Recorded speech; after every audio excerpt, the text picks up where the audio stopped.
అడియన్ ప్రారంభించవచ్చు స్వామి. అలాగే అడి శ్రీశైలేశదయాపాత్రం దిగుచ్ఛాదిగుణాన్నం విజేంద్రపూర్ణం వందే రమ్యా మాతరం లక్ష్మీనాస్మారంభ నాథయామనమధ్యమానుస్ఫురాచార్యపుజయంతాం వందే గురుపరంపరా యోనిసమచ్చితపదాంబుజీవరత్వయామోహతసద్గుణాని అస్మద్గురో భగవతో శ్రీ హిందో రామానుజస్యనో హిరణ్యప్రభుజీ మాతాపితా యువతయ సదయా విభూతి సర్వం విదేవి నియమేన మహందయానా రాజ్యస్న ప్రభుతేర్వకులాభిరామం శ్రీమద్దంగీకరం బ్రహ్మామూర్ధన ఉదంచరస్యమగదాపై వటనాథ శ్రీభక్తి సారపరశేఖరం యోగివాహ నిత్తాంగరేణ పరకారి శ్రీమత్పరాంగో స్మరించం నీరాతుంగస్తనగిరితరీ సుతమద్భోజ్యకృష్ణం పారార్జం స్వం ప్రతిశతశిరసిద్ధమధ్యాపయంతి వచిష్టాయాం సజనగణితంజావరాత్రిశుభంతే గోదాదశేన వైదవిదం భూయేవాస్తు భూయః அன்னவயல் ஆண்டாள் அரங்கற்கு ஒரு நிருப்பாவை பொன்பதியும் இசையால் பாடி கொடுத்தாள் நற்பா மாலை பூமாலை சூடிக் கொடுத்தாளை சொல்லு சூடிக் கொடுத்து சுடக்கூடியே துல்பாவை பாடியல்ல வந்த வல்வளையாய் நாடு வேங்கடவர்க்கென்ன இது என்ன விமாத்தம் மங்கடவா வண்ணமே நல்கு. భాగవత గోష్ఠికి దాసోహాలు సమర్పించుకుంటూ ఈనాటి కార్యక్రమాన్ని ఆరంభించుకుందాం. 17వ పాశురాన్ని ఈరోజు మనం అనుసంధానం చేసుకుని అందులో ఉండేటువంటి కొన్ని విశేషాలని అనుసంధానం చేసుకుందాం. ఇది ఈ తిరుప్పావై ప్రబంధం అనేది అనేక విధాలుగా ఉండేటటువంటి విషయాలను మనకు బోధిస్తూ ఉన్నది. ఒకటి ప్రపత్తి, భగవత్ ప్రపత్తి ఏ విధంగా చెయ్యాలి అనేటటువంటి విషయాన్ని ప్రధానంగా ఈ తిరుప్పావై ప్రబంధం తెలియజేస్తూ ఉన్నది అని పూర్వాచార్యులు వ్యాఖ్యానం చేశారు. ఎందుకంటే ఆళ్వార్ల కానివి ఆండాళ్ళు కానీ ప్రపత్తి మార్గనిష్ఠులు. ఆ ప్రపత్తి మార్గాన్ని మనకు బోధించడం కోసమే, మనకు ఉపదేశించడం కోసమే అవతరించారు, ప్రబంధాలను కూడా అనుగ్రహించారు. ఆ ప్రపత్తి మార్గాన్ని మనకి వైదికమైనటువంటి ఆ ప్రపత్తి మార్గాన్ని మనకి తెలియజేసేటటువంటి తిరుమంత్రం, ద్వయమంత్రం, ఆ విధంగానే శ్రీకృష్ణ చరమ శ్లోకం, ఈ మూడు కూడా ప్రపత్తిని తెలియజేసేటటువంటి మంత్రాలు. ఈ మూడింటిని దృష్టిలో పెట్టుకునే ఈ ప్రబంధాన్ని అనుగ్రహించారు. ఈ ప్రబంధాలలో ఉండేటటువంటి విషయాలన్నీ కూడా ఆ మంత్రాల్లో 3 మంత్రాల్లో ఉండేటువంటి విషయాలని మనకి తెలియజేస్తాయి అని పూర్వాచార్యులు మనకి ఆళ్వార్ల ప్రబంధాలను వ్యాఖ్యానం చేసేటప్పుడు ఆయా పాశురాల్లో తెలియజేస్తారు. ఆ విధంగానే తిరుప్పావై ప్రబంధం కూడా అటువంటిది. ఆ క్రమంలో ముందుగా మరి గురు పరంపరాపూర్వక స్మరణపూర్వకంగా మరి మనం తిరుమంత్రాన్ని అనుసంధానం చేసుకుంటాం. ప్రతిరోజు కూడా స్నానం చేసిన తర్వాత ముఖాన్న కుండ్రాన్ని ధరించి బొట్టు పెట్టుకుని మనం గురు పరంపరానుసంధానం చేసుకొని, అది వాక్య గురు పరంపరని అనుసంధానం చేసుకుని అస్మద్గురుభ్యో నమః అని మంత్రం దగ్గర నుండి ప్రారంభం చేసి శ్రీ అయి నమః, శ్రీధరాయ నమః అని అనేంత వరకు అనుసంధానం చేసుకున్న తర్వాత అప్పుడు తిరుమంత్రాన్ని ద్వయమంత్రాన్ని చరమ శ్లోకాన్ని అనుసంధానం చేసుకోవడం అనేటువంటిది సత్సంప్రదాయం. ఇది పెద్దలు మనకు నేర్పినటువంటి విషయం. ఆచార్యులు కూడా మనకి సమాశ్రయణం చేసినప్పుడు ఇదే క్రమాన్ని మనకు బోధించారు కూడా. ఆ క్రమాన్నే ఇక్కడ ఈ తిరుపావి ప్రబంధంలో కూడా మనం చూస్తాం. ముందుగా గోదావరి ఏం చేసింది, 10 మంది గోపికలను ముందు పెట్టుకొని బయలుదేరింది. 10 మంది గోపికలని నిద్రలేపి వారిని ముందు పెట్టుకొని బయలుదేరి. ఈ 10 మంది గోపికల్ని నిద్రలేపడం అనేటటువంటిది మనకు గురు పరంపరలో ఉండే 10 మంది ఆచార్యులను పురస్కరించుకొని బయలుదేరి వెళ్ళడం. ఆ తర్వాత ఆ విధంగా పూర్వాచార్య సమాశ్రయణం చేసిన తర్వాత స్వాచార్య సమాశ్రయణం. ఆ స్వాచార్య సమాశ్రయణాన్ని మనకి నందగోపాలుడు అనేటటువంటి ఆ భవనంలో నందగోపాలుని యొక్క భవనాన్ని వచ్చింది కదా ఆ ద్వారపాలకుణ్ణి ప్రబోధించడం ద్వారా తెలియజేయడం జరిగింది. నిన్నటి పాశురంలో నందగోపాలుడి భవనాన్ని రక్షించేటటువంటి ద్వారపాలకుణ్ణి ప్రార్థన చేసి ఆ మందిరంలోకి మందిరంలోకి తమను అనుమతించవలసిందిగా గోపికలు ప్రార్థించడం అనేటువంటిది ఆచార్యుని యొక్క అనుమతితో, ఆచార్యుని యొక్క పురుషకారంతో భగవత్ సమాశ్రయణాన్ని చేయడం. ఆ తర్వాత లోపల ఇవాటి భాషణంలో నలుగురిని నిద్రలేపడం జరుగుతున్నది. వరుసగా ఈ పాశురంలో 17వ పాశురంలో నందగోపాలుడు, యశోదాదేవి, శ్రీకృష్ణ పరమాత్మ, బలరాముడు అనేటటువంటి 4 శరణాల్లో నలుగురిని నిద్రలేపేటటువంటి సందర్భం మనకి కనిపిస్తుంది. దీంట్లో ఉండేటటువంటి విషయాన్ని మనకు పెద్దలు తెలియజేస్తూ ఆచార్య సన్నిధానంలోకి వెళ్ళి ఆచార్యుని యొక్క అనుగ్రహంతో మంత్రాన్ని పొంది, ఆచార్యుడే నందగోపాలుడు, ఆ నందగోపాలుని యొక్క అనుగ్రహంతో మంత్రోపదేశం పొందడం అనేటటువంటిది, యశోదాదేవిని యొక్క అనుగ్రహాన్ని పొందడం. యశోదాదేవి తర్వాత శ్రీకృష్ణ పరమాత్మని దర్శిస్తారు. అంటే అది భగవంతుని యొక్క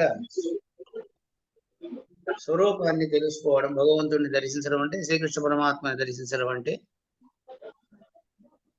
భగవత్ స్వరూపాన్ని దర్శించడం. ఆ తర్వాత 4వ పాదంలో బలరాముణ్ణి నిద్ర లేపడం అంటే భాగవత సమాశ్రయం, భాగవత అభిమానాన్ని పొందడం, భాగవత కైంకర్యాన్ని చేసుకోవడం. భగవత్ కైంకర్యంతో పాటుగా భాగవత కైంకర్యం వరకు, భగవత్ కైంకర్యం కొనసాగాలి, పర్యవసించాలి, అప్పుడే భగవత్ కైంకర్యం పూర్ణమైనట్టు అని సిద్ధాంతం కనుక ఆ విషయం మనకి ఇక్కడ బలరామమూర్తిని నిద్రలేపడం ద్వారా తెలియజేయబడుతూ ఉన్నది. సూక్ష్మంగా ఇది ఇక్కడ ముందుగా ఆచార్య సమాశ్రయణం, మంత్రోపదేశం, భగవంతుని యొక్క దర్శనం, భగవంతుని యొక్క జ్ఞానం, దర్శనం అంటే జ్ఞానం, ఆ తర్వాత భగవత్ కైంకర్యం, ఆ తర్వాత భాగవత సమాశ్రయణం, భాగవత కైంకర్యం అనేటటువంటి దశలు ఇందులో తెలియజేయబడుతున్నాయి, సూక్ష్మంగా తెలియజేయబడుతున్నాయి అన్నమాట. పాశురాన్ని అనుసంధానం చేసుకుని కొన్ని విషయాల్ని చెప్పుకుందాం. அம்பரமே தண்ணீரே சோரே அறம் செய்யும் எம்பெருமான் நந்தகோபாலா எழுந்திராய் கொம்பனார்க்கெல்லாம் கொழுந்தே குலவிளக்கே எம்பெருமாட்டி யசோதாரூராய் அம்பரமோடரத்தி ஓங்கி உலகளந்த ஒம்பர் கோமானே உறங்காதி எழுந்திராய் செம்பொற்கடலடை செல்வா பரதேவா உம்பியின் நீயும் உறங்கு ఎలోరింబాయి. ముందుగా నందగోపారుని నిద్రలేపుతున్నారు. ఏమని సంబోధిస్తున్నారు? అంబరమే తన్నీరే సూరే అరం చెయ్యం పెరుమాన్ నందగోపాల ఇవిందిరాయి. అంబరమే సామాన్యంగా ఉండేటువంటి అర్థం ఏమి? అంబరం అంటే వస్త్రం అని అర్థం. తన్నీర్ చోరు అన్న వీటిని అరం చెయ్యం దానం చేసేటటువంటి స్వామిగా ఉండేటటువంటి నందగోపాల ఎഴുందిరా. నందగోపాల నిద్రలేవలసింది అని ముందుగా నందగోపాలని నిద్రలేవు. నందగోపాలుడు అంటే ఎవరు అంటే ఇక్కడ సామాన్యంగా చూసినప్పుడు నందగోపాలుడు శ్రీకృష్ణుని తండ్రి, పెంచిన తండ్రి, రక్షించేటటువంటి వాడు. ఈ నందగోపాల శబ్దమే ఆచార్యుణ్ణి చెబుతుంది అని మనకు తెలియజేస్తుంది. నంద శబ్దానికి ఆనందం అని అర్థం, గోపాలుడు అంటే రక్షించేవాడు అని అర్థం. ఆనంద స్వరూపుడుగా ఉండేటటువంటి పరమాత్మను రక్షించేవాడు ఆచార్యుడు. భగవంతుడే అందరినీ రక్షిస్తాడు కదండి. భగవంతుడిని కూడా రక్షించేవారు ఒకరు ఉన్నారా? ఆ విధంగా రక్షించవలసినటువంటి ఆవశ్యకత ఉన్నదా? రక్షించే సందర్భాలు ఉన్నాయా అనేటటువంటి సందేహం మనకు కలగచ్చు. భగవంతుడిని రక్షించడం అంటే శారీరకంగా రక్షించడం కాదు. భగవంతుడికి ఏదో ఒక శత్రువులు ఉంటారు, దానివల్ల ఆయన ప్రాణానికి ఉపద్రవం కలుగుతుంది అని అర్థం కాదు. భగవంతుడిని రక్షించడం అంటే ఏమిటి? ఆచార్యుడు ఏం చేస్తాడు లోకంలో? పూర్వాచార్యులు అందరూ ఏం చేశారు? భగవద్ రామానుజుల వారు కానివ్వండి, యాములు కానివ్వండి, వేదాంత దేశకులు కానివ్వండి, మనవాడ మామూలు కానివ్వండి, ఈ విధంగా ఉండేటటువంటి మహానుభావులుగా ఉండేటటువంటి వారంతా కూడా ఏం చేశారు అంటే లోకంలో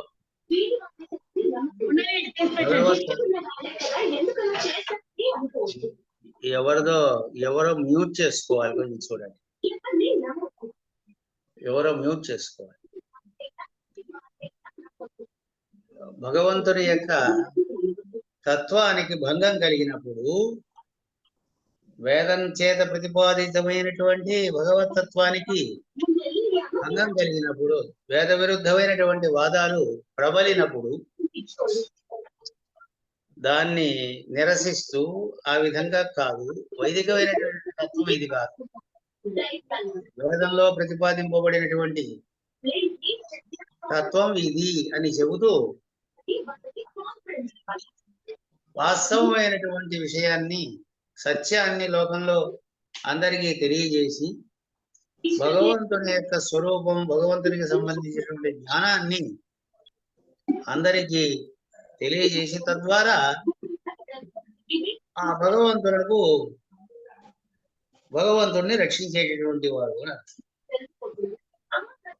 లేకపోతే భగవతత్వం ఎవరికి తెలిసే అవకాశమే లేదు కదా. ఆచార్యులే లేకపోతే ఈ లోకంలో భగవంతుడు అనేవాడు ఒకడున్నాడు, అతడు శ్రీమన్నారాయణుడు, అతడే మోక్షప్రదాత, అతన్ని ఆశ్రయించడమే జీవాత్మక తగినటువంటిది అనేటటువంటి ఉపదేశాన్ని తెలియజేసే వాళ్ళు ఎవరున్నారు? ఇదే కదా ఆచార్య కృత్యం. గుడి శబ్దానికి ఏమర్థం చెబుతున్నారు? విశబ్దస్సు అంధకారస్యాత్ విశబ్ద తన్నిరోధక అని. గురు శబ్దానికి అంధకారాన్ని పోగొట్టేవాడు గురువు. కు అంటే అంధకారం, రు అంటే పోగొట్టేవాడు. తన ఉపదేశంతో మంచి మంచి విషయాలను ఉపదేశించడం ద్వారా శిష్యుని మనస్సులో ఉండేటువంటి అజ్ఞానాన్ని పోగొట్టి భగవంతునికి సంబంధించిన జ్ఞానాన్ని కలిగించేవాడు ఆచార్యుడు కనుక తద్వారా జీవుని యొక్క ఆత్మను రక్షించడమే కాకుండా భగవంతుని యొక్క స్వరూపం కూడా లోకంలో కాపాడి రక్షించి తద్వారా ప్రచారం అయ్యేట్టుగా చూసేవాడు ఆచార్యుడు కనుక నందగోపాలుడు అంటే ఆచార్యుడే. ఇక్కడ తన్నీరు అంటే మంచినీరు, చోరు అంటే అన్నం, అంబరం అంటే వస్త్రం.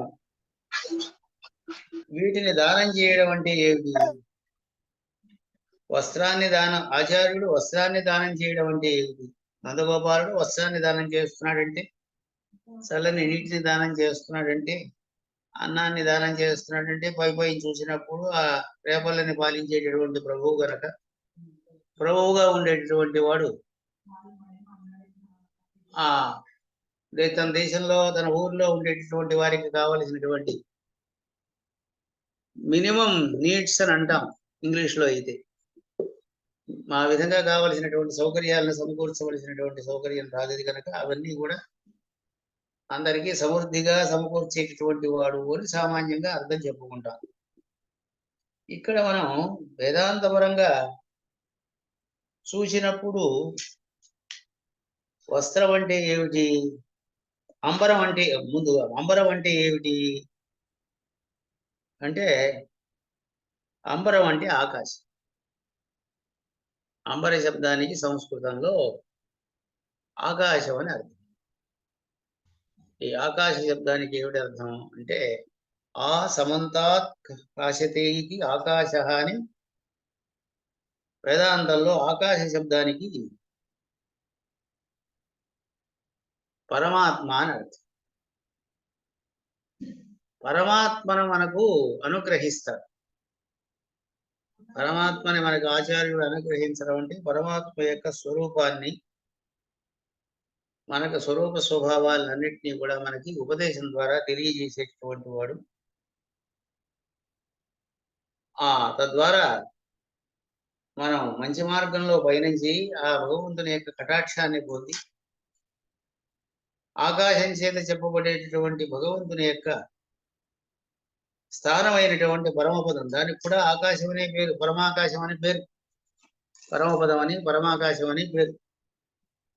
అటువంటి పరమాకాశాన్ని మనం చేరుకునేటటువంటి భాగ్యాన్ని మనకి కలిగిస్తాడు పరమాత్మ. అందువల్ల అంబర శబ్దానికి ఏమిటి అర్థం? పరమపదం అని ఒక అర్థం. అంబర శబ్దానికి ఆకాశం అని అర్థం కనుక ఆకాశ శబ్దానికి వేదాంత పరంగా చూసినప్పుడు పరమాత్మ కనుక ఆ పరమపదంలో ఉండేటటువంటి పరమపద శబ్దానికి వైకుంఠం అనే అర్థం ఉన్నది, పరమాత్మ అని కూడా అర్థం చెప్పుకోవచ్చు. కాబట్టి పొందబడేటువంటి వాడు, ప్రయోజనంగా పొందబడేటువంటి వాడు పరమాత్మే కనుక ఆ విధంగా అంబర శబ్దానికి పరమాత్మ అని అర్థం. ఈ విధంగా ఆచార్యానుగ్రహం చేత మనం భగవంతుణ్ణి, ఆకాశ శబ్దవాచ్యుడైనటువంటి భగవంతుణ్ణి పొందుతాం కనుక ఆచార్యుడిగా చెప్పబడేటువంటి నందగోపాలుడు అంబరం భగవంతుణ్ణి అనుగ్రహిస్తున్నాడు. ధర్మం తన యొక్క ధర్మంగా భావించి అది మనకు ఏ విధమైనటువంటి దానం చేయడం అంటే ఏమిటి? అది కూడా దానం చేయడం అంటే ఏమిటి? దానం చేయడం అంటే ఎటువంటి ప్రతిఫలాన్ని ఆశించకుండా ఈ యొక్క వస్తువునే కనుక ఇచ్చినట్టయితే అప్పుడు అది దానం అనిపిస్తుంది. ఆచార్యుడు కూడా ఉపదేశాన్ని చేసేటప్పుడు తత్వజ్ఞానాన్ని ఉపదేశించేటప్పుడు ఏ విధమైనటువంటి ప్రత్యుపకారాన్ని ఆశించకుండా ఉపదేశిస్తాడు. అందువల్ల జ్ఞానం, అది జ్ఞానదానమే చేస్తాడు. ఆచార్యుడు చేసేటటువంటిది జ్ఞానదానం. అందువల్ల ఆ విధంగా ఆ భగవంతుడు మనకి లభించేటట్టుగా చేస్తాడు ఆచార్యుడు. తన్నీరు, తన్నీరు అంటే ఏమిటి అంటే ఆర్తిని తీర్చేటటువంటి తన్నీరు. ఈ చల్లటి నీరు ఏం చేస్తుంది? ఆ శరీరానికి కలిగినటువంటి దాహాన్ని తీరుస్తుంది, శరీరానికి కలిగినటువంటి తాపాన్ని తీరుస్తుంది. ఈ జీవుడు కూడా ఈ సంసారంలో అలమటించి అనేక విధాలుగా ఉండేటువంటి తాపత్రయాలని పొందుతూ ఉంటాడు. ఇటువంటి ఈ జీవుడికి ఉండేటటువంటి తాపం తీరాలంటే ఏం కావాలి అంటే భగవంతుని యొక్క గుణాలను, లీలలను ఆచార్యుని ద్వారా తెలుసుకుని విన్నప్పుడు అతడి మనస్సులో ఉండేటటువంటి ఆ సాంసారికమైనటువంటి తాపం అంతా కూడా తీరుతుంది. అందువల్ల ఆచార్యుడు తన ఉపదేశం ద్వారా శిష్యునకు భగవంతునికి సంబంధించినటువంటి చాలా చల్లగా ఉండేటటువంటి ఆత్మకు కలిగినటువంటి తాపాన్ని తీర్చే భగవంతుడి యొక్క స్వరూపరూప గుణాలకు సంబంధించినటువంటి అనుభవాన్ని కలిగిస్తాడు. భగవంతుడు ఒక చల్లని సముద్రం లాంటి వాడు,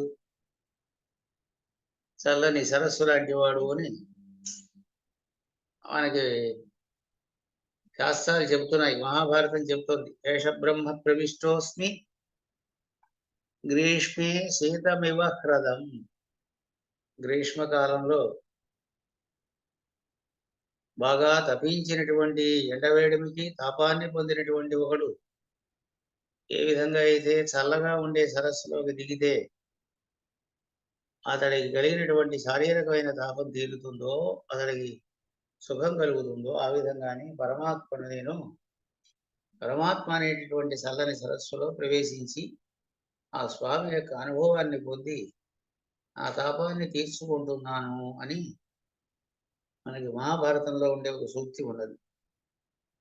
ఆ విధంగా ఇక్కడ నీటిని దానం చేయడం అంటే భగవంతునికి సంబంధించినటువంటి కళ్యాణ గుణాలను, భగవంతుని యొక్క లీలలను మనకు తెలియజేసి తద్వారా మన మనస్సులో ఉండేటువంటి ఆర్తిని తీర్చడం.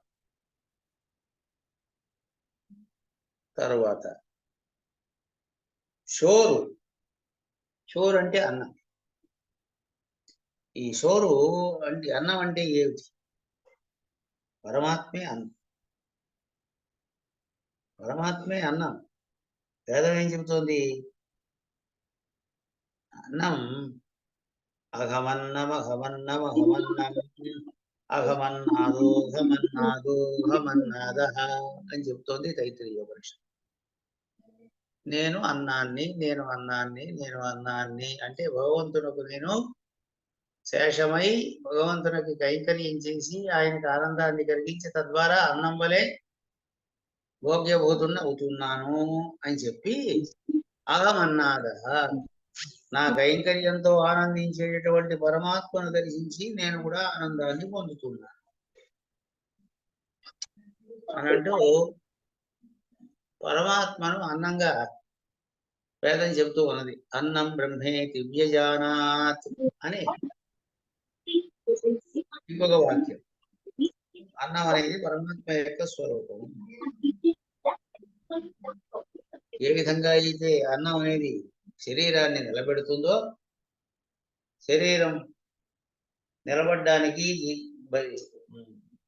కారణం అవుతున్నదో, ఆ విధంగానే పరమాత్మ ఈ ఆత్మ నిలబడ్డానికి కారణమై ఉండేవాడు కనుక అన్నం లాంటి వాడు.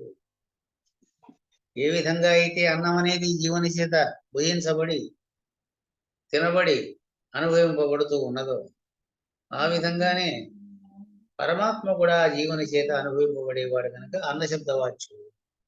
అందువల్ల ఇటువంటి అన్నాన్ని మనకి అన్నమని చెప్పదగినటువంటి పరమాత్మను మనకు పొందించేటటువంటి వాడు ఆచార్యుడు. తిరుమంత్రాన్ని ఉపదేశించి ఆ తిరుమంత్రంలో ఉండేటటువంటి 3 పదాల ద్వారా అనన్యార్హ శేషత్వం, అనన్య శరణత్వం, అనన్య భోగ్యత్వం అనేటువంటి 3 విధాలుగా ఉండే ఆత్మకు సంబంధించినటువంటి ఆకారాన్ని ఆకారత్రయ సంపన్నాం అని 3 విధాలైనటువంటి ఆకారాలు జీవనకు ఉంటాయి, ఎల్లప్పుడూ కూడా ఉంటాయి. అటువంటి 3 విధాలుగా ఉండే ధర్మాలని మనకి తెలియజేసి తద్వారా కైంకర్యం అనేటటువంటి పరమ పురుషార్థాన్ని మనం పొందేటట్టుగా, నిత్యమైనటువంటి పరమాత్మ కైంకర్యాన్ని మనం పొందేటట్టుగా చేసేటటువంటి వాడు పరమాత్మ కనుక ఈ విధంగా నందగోపాలుడు అని చెప్పబడేటువంటి ఆచార్యుడు అంబర శబ్దం చేత చెప్పబడేటటువంటి పరమపదాన్ని, ఆ పరమపదంలో ఉండేటటువంటి పరమాత్మను, ఆ పరమాత్మ యొక్క కళ్యాణ గుణాలను మనకు అనుగ్రహిస్తాడు, మనం పొందేటట్టుగా చేస్తాడు ఆచార్యుడు. ఆ విషయం మనకి అటువంటి ఆచార్యుని ప్రార్థించేటటువంటి ఘట్టం మనకి తెలుస్తూ ఉన్నది. మనకి ఉజ్జీవించాలంటే మూడు విధాలుగా, మూడు విషయాల్లో భక్తి ఉండాలని. మంత్రే తద్దేవతాయాంచ తథా మంత్రప్రదే గురౌ త్రిషు భక్తి సదా కార్య సాహి ప్రథమ సాధనం. సాహి ప్రథమ సాధనం, సా భక్తి ప్రథమ సాధనం. ఆ భక్తే మనం తరించడానికి మొట్టమొదటి సాధన. ఏమిటది? ఏమిటా భక్తి? భక్తి మూడు విధాలుగా ఉంటుంది. మూడు విషయాల్లో భక్తిని కలిగి ఉంటే మనం తరిస్తాం. ఒకటి మంత్రే, మంత్రం విషయంలో ఆచార్యులు మనకి ఉపదేశించినటువంటి మంత్రం విషయంలో నమ్మకం, భక్తి ఉండాలి. ప్రీతితో, భక్తితో దాన్ని మనం అనుసంధానం చెయ్యాలి.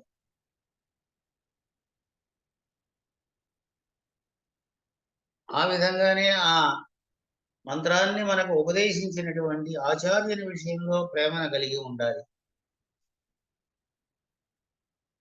ఆ మంత్రం చేత తెలియబడేటటువంటి దైవం పరమాత్మ శ్రీమన్నారాయణుడు, ఆయన విషయంలో మనం భక్తి కలిగి ఉండాలి. ఈ మూడిటిలోనూ మనం భక్తి కలిగి ఉంటే తరిస్తామన్నాం.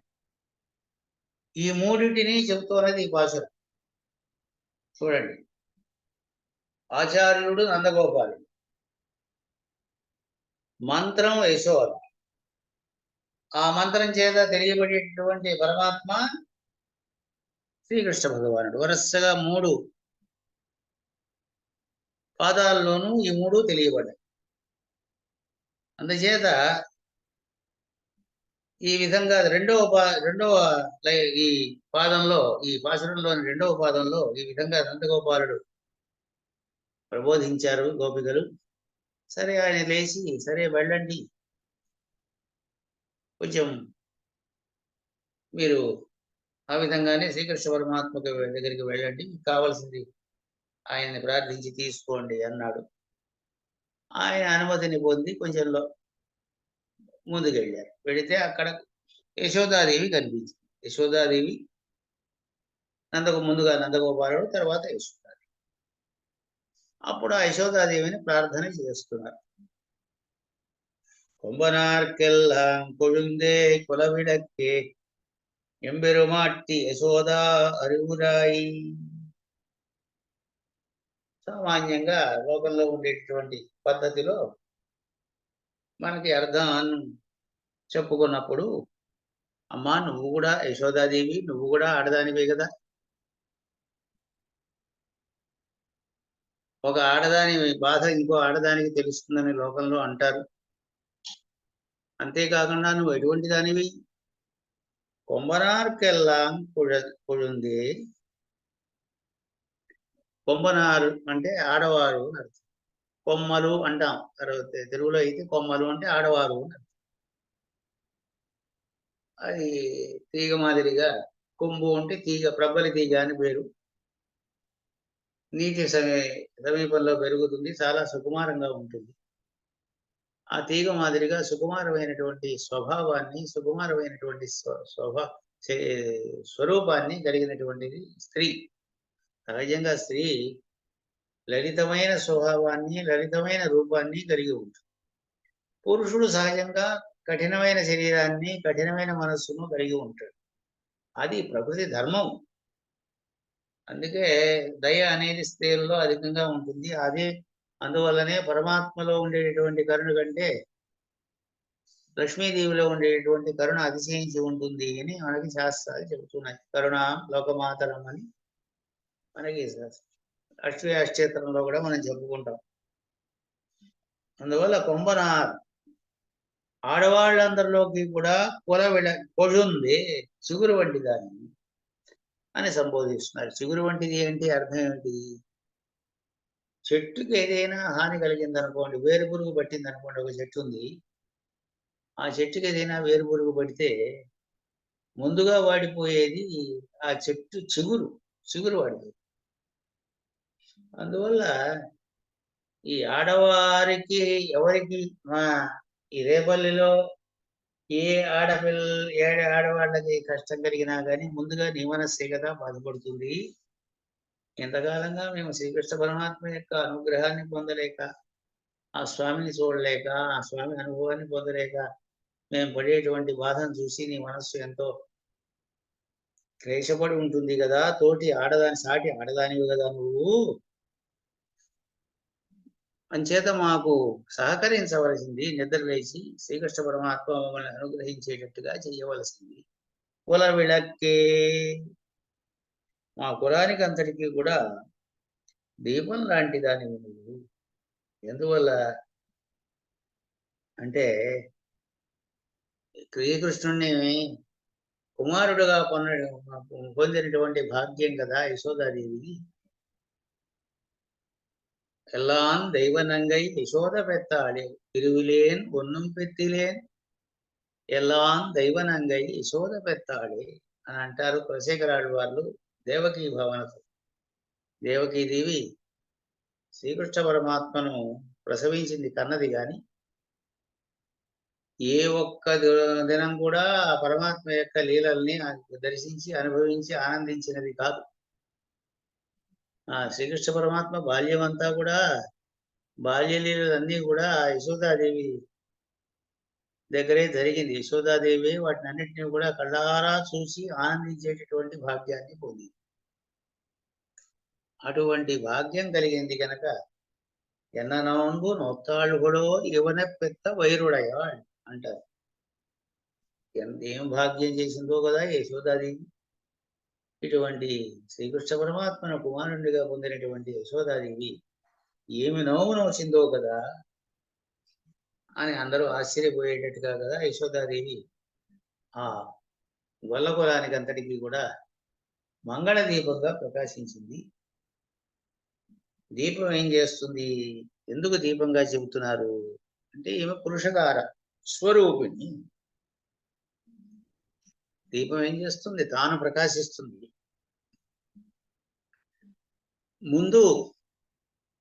తనకి ముందు వెనుక ఉండేటటువంటి పదార్థాలన్నింటినీ కూడా ప్రకాశింపజేస్తుంది.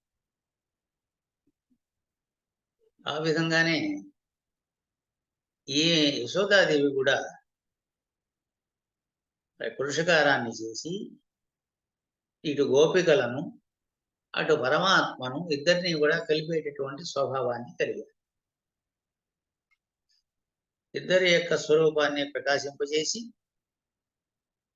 ఈ గోపికలు పరమాత్మ సన్నిధికి వెళ్ళడానికి పురుషకారం చేస్తుంది.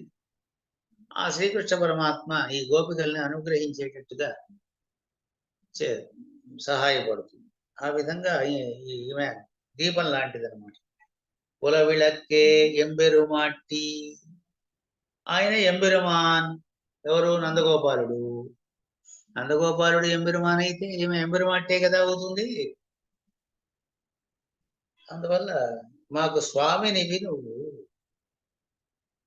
అని అంటూ ఆమెను పిలిచి యశోద అరివురాయి, ఓ యశోదాదేవి, నువ్వు లేచి మాకు పురుషకార స్వరూపిణిగా ఉండేటటువంటి నువ్వు లేవవలసింది. ఇక్కడ కొంబనార్కెల్లాం కొழுందే కొలవిళక్కే అని కదా. ఇది సంబోధన తిరుమంత్రాన్ని చెబుతుంది అంటారు. మనకు ఆచార్యుడు ప్రసాదించేటటువంటి ఉపదేశించేటటువంటి తిరుమంత్రం. మనకి ముముక్షుప్పడి అని ఒక గ్రంథంలో పిల్లోకాచార్యుల వారు అనుగ్రహిస్తారు. భగవన్ మంత్రాలు అనేకం ఉన్నాయి. ఏ నామం భగవన్నామం అయినా సరే ప్రణవంతో నమశబ్దంతోనే గనక కూడి ఉన్నట్టయితే, ముందు ప్రణవంతో తర్వాత నమశబ్దంతోనే గనక కూడి ఉన్నట్టయితే అది ఒక మంత్రమే అవుతుంది. ఇప్పుడు సహస్రనామాలు ఉన్నాయనుకోండి, అది విష్ణు శబ్దం ఉంది, ఓం విష్ణవే నమః అది ఒక మంత్రం. మాధవ శబ్దం ఉంది, ఓం మాధవాయ నమః అది ఒక మంత్రం. కేశవ శబ్దం ఉంది, ఓం కేశవాయ నమః అది ఒక మంత్రం. భగవన్నామాలు ఎన్ని ఉన్నాయో అన్ని భగవన్మంత్రాలు ఉన్నాయి. భగవన్నామాలు ఎన్ని ఉన్నాయి? ఎన్నున్నాయని చెప్పగలం? అనేకం ఉన్నాయి. అనేకంగా అంటే భగవన్మంత్రాలు కూడా అనేకం ఉన్నాయి. ఇన్ని భగవన్మంత్రాలు ఉన్నప్పటికీ వాటిలో 3 వ్యాపక మంత్రాలు ఉన్నాయి అంటారు. భగవంతుడు అనంత సర్వత్రా వ్యాపించి ఉన్నాడు, అంతటా వ్యాపించి ఉన్నాడు అని తెలియజేసేటటువంటి వ్యాపక మంత్రాలు 3. ఏమిటవి అంటే అష్టాక్షరి మహామంత్రం, వాసుదేవ ద్వాదశాక్షరి ఓం నమో భగవతే వాసుదేవాయ అనేటువంటి మంత్రం, విష్ణు షడాక్షరి ఓం నమో విష్ణవే. ఈ మూడిట్లో కూడా ప్రధానమైనటువంటిది, పరిపూర్ణమైన అర్థాన్ని కలిగించేటటువంటిది అష్టాక్షరి మహామంత్రం. అందువల్ల అన్నిటిలోనూ చిగురు వంటిది. కొంబనార్ అంటే ఎవరు? మంత్రాలు. మంత్రాలన్నిటిలోనూ చిగురు వంటిది అంటే ప్రధానమైనది అని అర్థం. అదేది తిరుమంత్రం అని అర్థం. అదే యశోదాదేవి. యశోదాదేవి, యశోద అంటే ఏమర్థం? కీర్తిని ఇచ్చేది అని అర్థం. ఈ అష్టాక్షరి మహామంత్రం మనకి అన్ని విధాలుగా ఉండేటటువంటి, మనకి ఎత్ర అష్టాక్షర సంసిద్ధ మహాభాగో మహీయతే నత్ర సంచరిష్యంతి వ్యాధి దుర్భిక్ష తస్కరా అని అంటారు అని ఒక సూక్తి. అష్టాక్షరి మహామంత్రం ఎక్కడ సిద్ధిని పొందినటువంటి మహానుభావుడు ఎక్కడైతే ఉంటాడో ఆ మహానుభావుడు ఉండేటటువంటి చోట వ్యాధి దుర్భిక్షం తస్కరం అంటే ఏమిటి? మనకు ఉండేటటువంటి భగవంతుడికి మనం శేషం కాము అనేటటువంటి అజ్ఞానం కానీ, భగవంతుడు మనకి ఉపాయం కాదు అనేటటువంటి అజ్ఞానం కానీ, భగవత్ కైంకర్యం ప్రయోజనం కాదు అనేటటువంటి భావం కానీ ఉండకుండా జీవులందరూ కూడా ఈ తిరుమంత్రంలో 3 పదాల చేత చెప్పబడేటటువంటి జ్ఞానాన్ని పొందిన వారై ఉజ్జీవిస్తారు, కీర్తిని పొందుతారు. అందువల్ల ఇక్కడ యశోద అంటే కీర్తిని ఇచ్చేటటువంటిది. చేతనుడుకు ఉపదేశాన్ని పొందినటువంటి చేతనునకు జీవనకు కీర్తిని కలిగించేటటువంటిది అష్టాక్షరి మహామంత్రం గనక అటువంటి మహామంత్రం స్వరూపిణిగా ఉండేటటువంటి యశోదాదేవిని ఇక్కడ గోపికలు ఉద్దేశించి సహకరించవలసిందిగా, పరమాత్మ యొక్క స్వరూపాన్ని తమకు ప్రకాశింపజేయవలసినదిగా ప్రార్థన చేస్తున్నారు. యశోదాదేవిని ప్రార్థన చేయడం ద్వారా తరువాత ఆచార్యుని సమాశ్రయించడం అయింది, ఆచార్యుని ప్రార్థించడం అయింది, మంత్రాన్ని పొందడం అయింది. మంత్రాన్ని పొందితే చాలనా? ఆచార్య సన్నిధానంలో మంత్రం యొక్క అర్థాన్ని కూడా మనం తెలుసుకోవాలి కదా. అప్పుడే కదా మనకి పరిపూర్ణమైనటువంటి జ్ఞానం ఏర్పడే అవకాశం ఉన్నది. సంప్రదాయం కూడా ఆ విధంగానే ఉన్నది. సమాశ్రయణం చేసిన తర్వాత ఆచార్య సన్నిధానంలో వివరంగాను క్లుప్తంగాను తిరుమంత్ర అష్టాక్షరి మహామంత్రం యొక్క అర్థాన్ని వినడం, ఆచార్యుడు ఉపదేశిస్తే దాన్ని వినడం అనేది ఒక సత్సంప్రదాయం. త్రిమంత్రార్థ కాలక్షేపం అని పేరు సంప్రదాయంలో.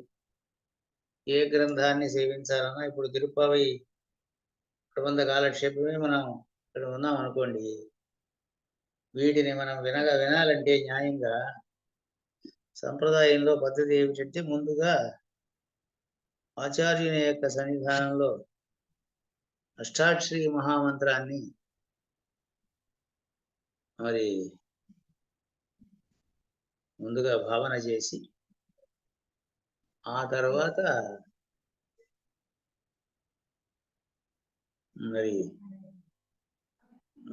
మిగతా తెలుసుకొని ఆచార్య సన్నిధానంలో తెలుసుకొని ఆ తర్వాత మిగతావి తెలుసుకోవాలి అంచేత చాలా ముఖ్యమైనది. అందువల్ల ఇక్కడ మరి ఆచార్యుని యొక్క అనుగ్రహం చేత పొందినటువంటి మంత్రం ఆ మంత్రార్థం. ఆ మంత్రార్థం ఎవరు? అష్టాక్షరి మహామంత్రం చేత ప్రతిపాద్యుడిగా ఉండేటువంటి దేవత ఎవరు? సాక్షాత్తు పరమాత్మే, శ్రీమన్నారాయణుడే. ఆయనే కదా శ్రీకృష్ణుడు. అదే చెబుతూ ఉన్నది ఇక్కడ. అంబరమూడరొత్తి ఓంగి ఉలహళంద ఉబ్బరు గోమాని. ఇక్కడ చెప్పబడేటటువంటి ఈ సంబోధన ఈ త్రివిక్రమమూర్తిని ఉద్దేశించి చేయబడినటువంటి సంబోధన. ఈ శ్రీకృష్ణ స్వామిని, శ్రీకృష్ణ పరమాత్మను ఏ విధంగా సంభావన చేస్తున్నారు అంటే త్రివిక్రమమూర్తిగా సంభావన చేస్తున్నారు. ఇదే పద్ధతిని మనం చూస్తాం. మనం మొదటి 3వ పాసురంలో ఏం చెప్పింది? ఓంగి ఉలహళంద ఉత్తమంటేర్భాది అని ఆ త్రివిక్రమమూర్తి యొక్క నామాన్నే పాడతామని చెప్పింది. శ్రీకృష్ణ పరమాత్మని త్రివిక్రమమునిగా సంభావన చేసి అదే పద్ధతిలో ఇక్కడ కూడా శ్రీకృష్ణుడిని నిద్రలేపుతామని చెప్పకుండా ఆయన నిర్దేశించవలసినటువంటి సందర్భంలో త్రివిక్రమ యొక్క నామాన్ని ఉచ్చరించి త్రివిక్రమమూర్తిగా నిర్దేశిస్తూ శ్రీకృష్ణ పరమాత్మను ఆయనకి సుప్రభాతం పలుకుతూ ఉన్నది. అంబరం ఊడరొత్తి ఓంగి ఉలహళంద. ఆకాశాన్నంతటినీ కూడా ఊడరొత్తి భేదించి తన ఒక పాదాన్ని పైకి చాచి ఆకాశాన్నంతటినీ కూడా భేదించుకొని పైన ఉండేటటువంటి లోకాలన్నింటినీ కూడా ఉలహు అడంద కొలిచినటువంటి ఉంబరు కోమాని. ఉంబరు కోమాన్ అంటే ఎవరు? పైన లోకాలకంతటికీ కూడా నాయకుడిగా ఉండేటటువంటి వాడు. పై లోకాలకి నాయకుడిగా ఉండేటటువంటి వాడు అంటే బ్రహ్మలోక పర్యంతం అంటే సత్యలోక పర్యంతం వ్యాపించింది ఈ పాదం. పరమపదం అంచు వరకు వెళ్ళిపోయింది ఈ పాదం. అప్పుడే బ్రహ్మ త్రివిక్రమమూర్తి యొక్క పాదాన్ని అభిషేకించి తన కమండల ధర్మమే జలంగా ద్రవించిందిట, అంటే నీరుగా మారిందిట. తన కమండలంలో ఉండేటటువంటి ఆ తీర్థాన్ని పోసి దాన్ని అభిషేకించి మరి త్రివిక్రమమూర్తి పాదానికి అభిషేకించేశాడు బ్రహ్మ అని మనకు పురాణాలు చెబుతున్నాయి. అంత దూరం వ్యాపించింది పరమాత్మ యొక్క పాదం. అంబరం ఊడరతి ఓంగి ఉలహళంద ఉంబరు కోమాని. దానివల్ల ఏం తెలుస్తున్నది అంటే సత్యలోక పర్యంతం పరమాత్మ యొక్క పాదం వ్యాపించి అందరికి తన శ్రీపాద స్పర్శన కలిగించింది. అంటే లోకాలన్నీ కూడా అతనికి శేషం, స్వామికి శేషము, అన్నీ అతని సొత్తు. ఆయన ఎవరో కాదు, సాక్షాత్తు పరమపదనాథుడు. ఆ విధంగా లోకాలన్నింటినీ కూడా తన సొత్తుగా కలిగి ఉండేవాడేవాడు? పరమపదంలో వేయించేసి ఉండేటువంటి పరమాత్మ. ఉంబరు గోమాని ఉరంగాది యుద్ధిరాయి అని ఇక్కడ ఈ విధంగా ప్రస్తావించడానికి ఏమిటంటే ఆ స్వామికి ఉండేటటువంటి ఆ సౌలభ్యం, సౌశీల్యం, వాత్సల్యం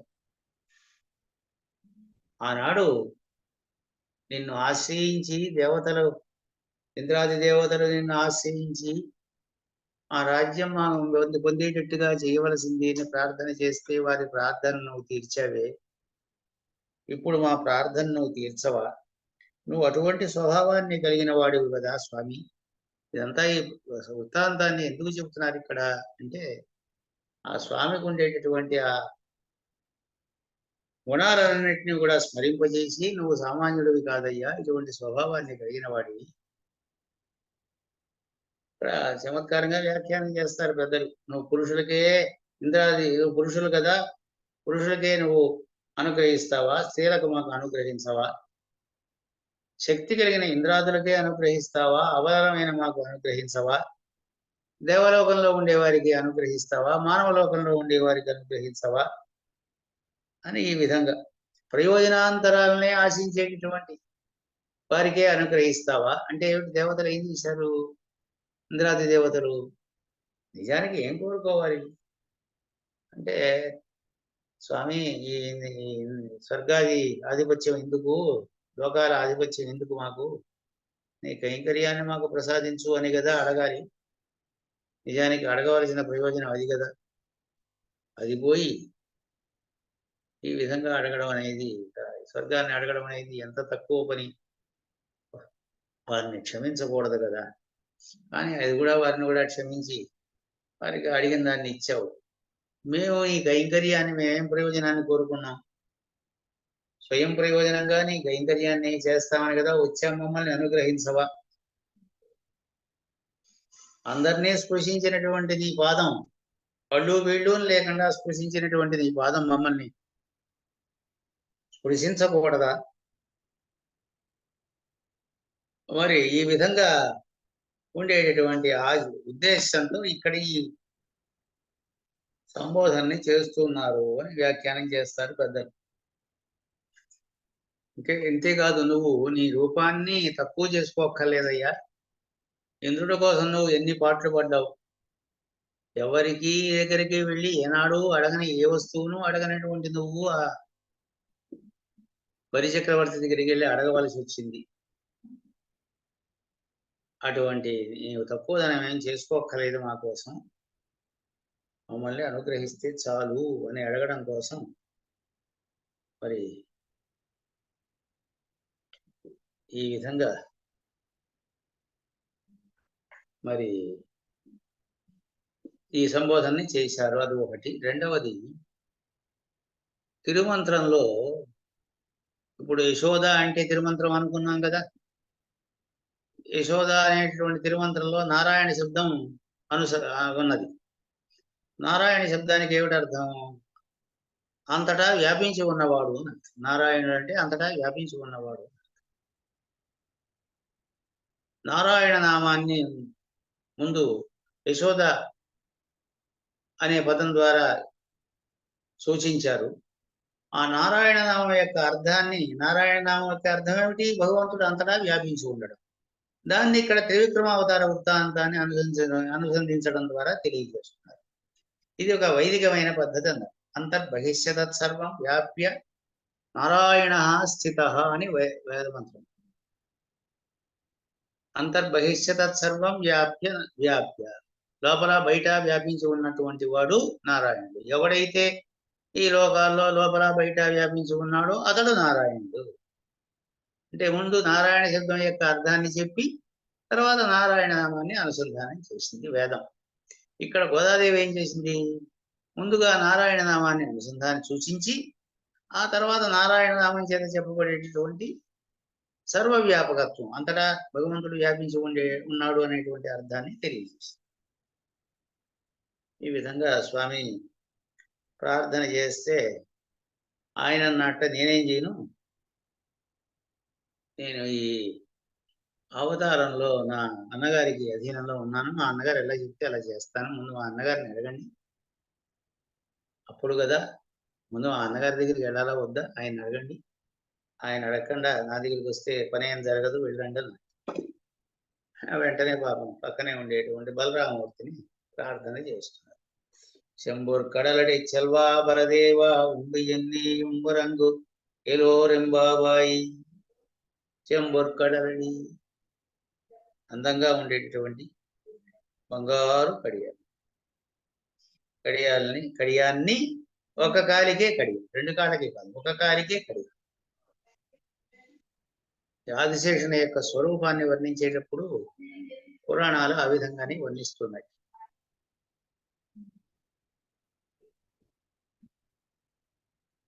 మరి ఆ విధంగానే ఒకే చెవుకి కుండలం ఉంటుంది, ఒకే పాదానికి కడియం ఉంటుంది. ఆదిశేష స్వరూపం అటువంటిది. అటువంటి వాడు ఆ కడియాన్ని ధరించినటువంటి వాడు కాళ్ళకి సెల్వా సంపన్నుడా. ఏమిటా సంపద అంటే నందగోపాలుడు కొడుకు అయిన దానివల్ల సంపన్నుడు, ఏం లోటు లేదు. కానీ అది కాదు అర్థం. ఇక్కడ నిజమైనటువంటి సంపద ఏమిరా అంటే ఎల్లప్పుడూ శ్రీకృష్ణ పరమాత్మ వెంటనే ఉండి ఆయన్ని రక్షించడమే ఈయన పని. ఎప్పుడో ఒక్కసారి కాళింది మడుగులో శ్రీకృష్ణుడు దూపినప్పుడు మాత్రం ఏకదాతు వినారాము అని ఒక సందర్భంలో మాత్రం బలరాముడు లేకపోవడం, అప్పుడు శ్రీకృష్ణుడు అది కాళీయుడి మీదకి దూకి అతన్ని ఆనచడం అది జరిగిందనుకోండి. ఈనాడు శ్రీకృష్ణ పరమాత్మను విడిచి ఉన్నటువంటి వాడు కాదు బలరాముడు. ఆ విధంగా భగవత్ కైంకర్యాన్ని చేసుకోగలిగినటువంటి సంపద కలిగిన వాడు లక్ష్మణం లక్ష్మీ సంపన్న అని ఆనాడు రామావతారంలో ఏ విధంగా అయితే భగవత్ కైంకర్యం లక్ష్మణుడు చేసుకున్నాడు, ఆ విధంగానే ఇక్కడ ఈ అవతారంలో కూడా బలరామమూర్తి చేసుకున్నాడు. గోపికలకు కూడా విరహం కలిగినప్పుడు, కృష్ణ విరహం కలిగినప్పుడు వారికి భాగవత కైంకర్యము చేసుకుంది. భగవత్ కైంకర్యమే కాకుండా విరహం కలిగినప్పుడు వారికి మంచి మాటలతో చెప్పి వారి ఓదార్పు కలిగించి శ్రీకృష్ణ పరమాత్మ అనుగ్రహించేటట్టుగా చేశాడు. సందేశై సామమధురై ప్రేమగర్భై అగర్వితై రామేణ ఆశ్వాసిత గోప్య హరిణా హృతచేతస అని మనకు విష్ణు పురాణం చెబుతోంది. ఆ విధంగా భగవత్ కైంకర్యం భాగవత కైంకర్యం చేసుకున్నటువంటి గొప్ప సంపద కలిగిన వాడు బలదేవ. ఉంబియన్నీయం వరం, నీవు నీతో పాటు నీ తమ్ము కూడా నిద్ర లేవలసింది. లేచి నువ్వు మాకు పురుషకారం చేయవలసిందయ్యా. ఆ శ్రీకృష్ణ స్వామి మమ్మల్ని అనుగ్రహించేటట్టుగా చెయ్యాలి అని అంటూ ఈ దీంట్లో మనకి ఆచార్య సమాశ్రయణం నందగోపాలుడి ద్వారా లేపడం ద్వారా, యశోదను ప్రబోధించడం ద్వారా మంత్రప్రాప్తి, శ్రీకృష్ణ పరమాత్మను తెలుసుకోవడం ద్వారా మంత్రార్థ జ్ఞానం, ఆ తర్వాత బలరామమూర్తిని లేపడం ద్వారా మంత్రార్థ సారమైనటువంటి భాగవత శేషం అనేటువంటి మూడు కూడా ఈ పాశురంలో మనకి గోదాదేవి సూచిస్తూ ఉన్నది అని మరి పెద్దలు తెలియజేస్తారు. సంగ్రహంగా ఈ పాశురంలో ఉండేటువంటి కొన్ని విషయాలు మాత్రం తెలుసుకున్నాం. ఈనాటి కార్యక్రమాన్ని ఇంతటితో ముగించుకొని రేపు మళ్ళీ 6 గంటలకు కలుసుకుందాం. శ్రీమత్యై విష్ణు చిత్తార్య మనోనందన హేతవే சுந்தரியை கோதாயை எம்பெருமானார் திருவடிகளே சரணம்.